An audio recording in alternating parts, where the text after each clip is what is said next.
Nabanggit ko na yan kahapon, Sir Jed, doon sa COMELEC. Aside from being a TikTok content creator, I am also the Vice President of National Federation of Labor, NFL. It is one of the oldest labor federations in the country. So, kaya sa usapin ng pag-uunyon, usapin ng issue ng mga manggagawa, alam natin yan. Naging manggagawa rin, Sir Jade.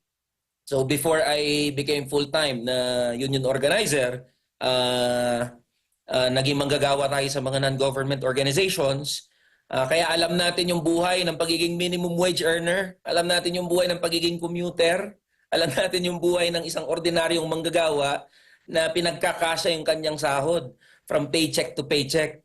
Kaya yan yung binabanggit natin. Yung TikTok natin tsaka yung other social media platforms ay isang ano lang yan, isa sa mga medium para ilagay sa public discourse yung mga issue ng mga manggagawa. Kasi uulitin ko, Sir Jade, hindi yan pinag-uusapan, especially right now sa sitwasyon ng gobyerno natin ngayon. Ayaw pag-usapan yung pagtataas ng sahod ng mga manggagawa, pagbubuwag ng provincial rate. Seemingly, parang allergic yung mga kongresista, yung mga senador.